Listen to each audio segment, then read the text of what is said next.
O Venclesta é um medicamento que está lá dentro do rol de procedimentos da ANS. Quando a gente vê lá o Venclesta, ele está lá dentro do rol de procedimentos da ANS através do princípio ativo dele, que é o Venetoclax, dentro da resolução normativa número 465 de 2021, que a gente conhece como rol de procedimentos.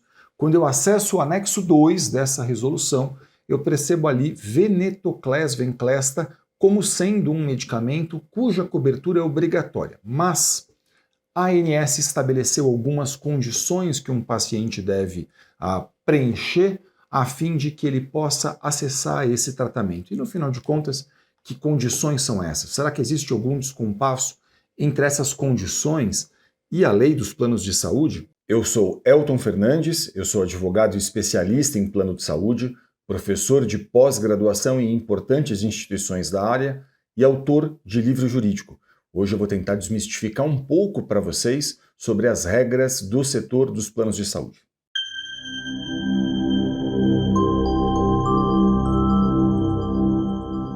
Olha, como esse é um medicamento oncológico para uso oral dos pacientes, esse medicamento a ANS entende que ela tem que incorporar e ela incorporou então esse medicamento, mas a gente vai ver para quais situações ela determinou a cobertura desse medicamento. Vamos lá.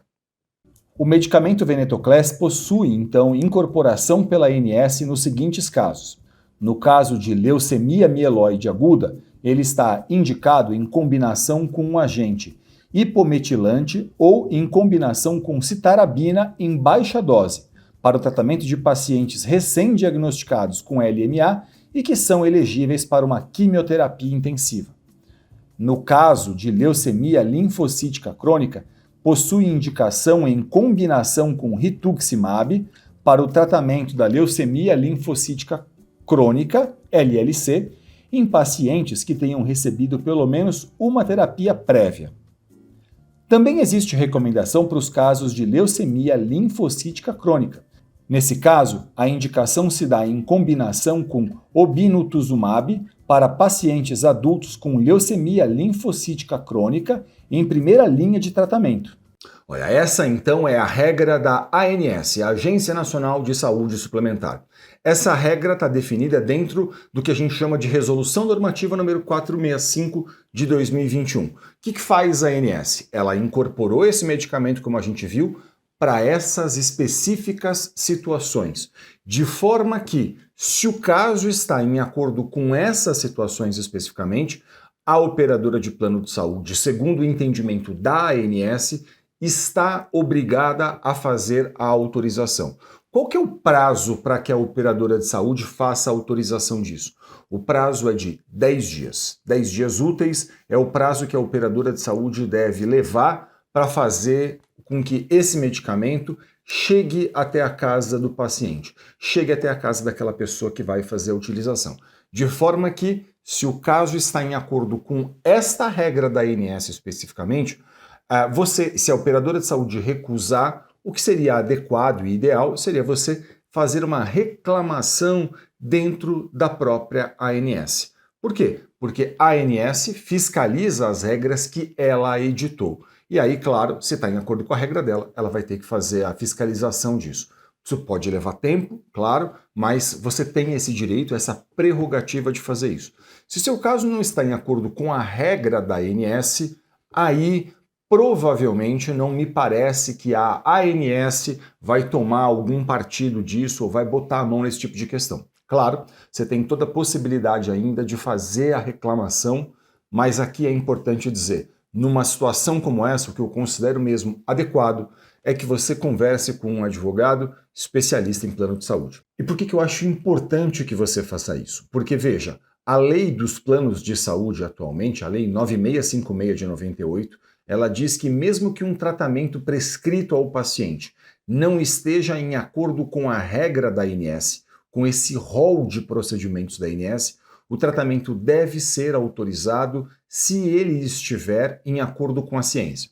Então veja o que acontece muitas vezes. o médico participa de congressos, ele lê publicações científicas, ele pode olhar, por exemplo, porque outras agências de renome internacional, como a FDA, a Europa, por exemplo, fazem ali a indicação de estudos que corroboram a indicação técnica dele. Olha, esse medicamento serve para os casos tais. E aí, claro, esse profissional preocupado com o paciente, ele quer fazer uma prescrição que está em acordo com a ciência, mas que não está em acordo com a regra da ANS que a gente viu anteriormente. E aí, o plano de saúde recusa o fornecimento disso, porque as operadoras de planos de saúde ainda entendem, majoritariamente, que elas só devem custear aquilo que está dentro dessa regra da ANS que a gente leu. Então existe um descompasso entre o rol da ANS, muitas vezes, e a ciência.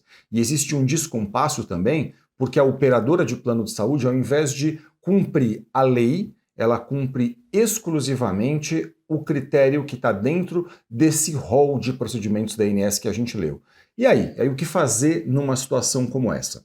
Nessa situação, um advogado especialista em plano de saúde vai poder analisar o seu caso e ele vai poder, então, a partir dessa análise, entender o seguinte: se está em acordo com a regra da ANS, ele pode, ele mesmo, inclusive, ajudar você a formalizar a reclamação dentro da ANS. Essa é uma prerrogativa que o advogado tem, que esse profissional possui.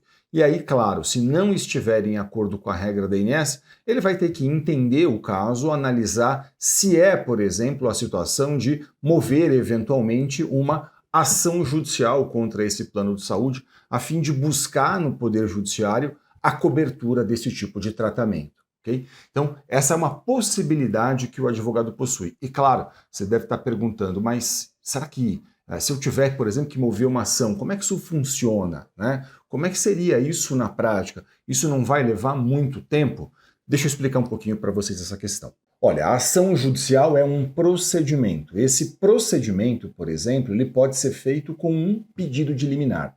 O que é um pedido de liminar, né? Um pedido de liminar é um requerimento que você faz a um juiz pedindo que ele determine desde logo, desde o começo do processo, o fornecimento do tratamento que aquela pessoa precisa.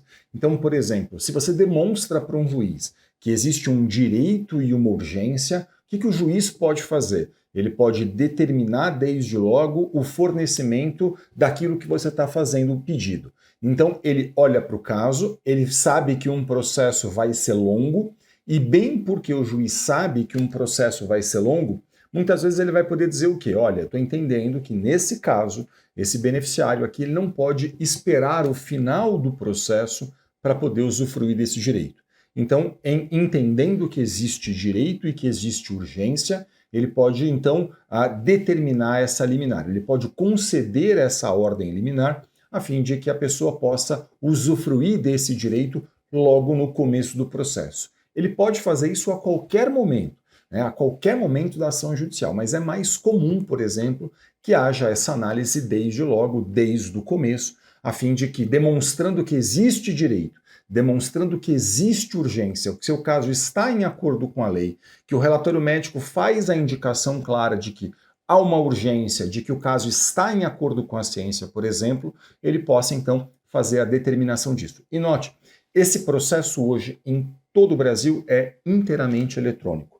Então, assim, do Oiapoque ao Chuí, não importa onde você esteja, um processo judicial é inteiramente eletrônico. Imagina que você mora na cidade de São Paulo e você vai conversar com um advogado de São Paulo. Esse profissional vai mover uma ação judicial eletrônica. Hoje existem até audiências que são feitas de forma eletrônica, embora nesses processos especificamente que envolvem plano de saúde, é incomum que haja a necessidade de uma audiência. Pode haver a necessidade de outras questões, outras provas dentro do processo, mas audiência, participação de audiência, não.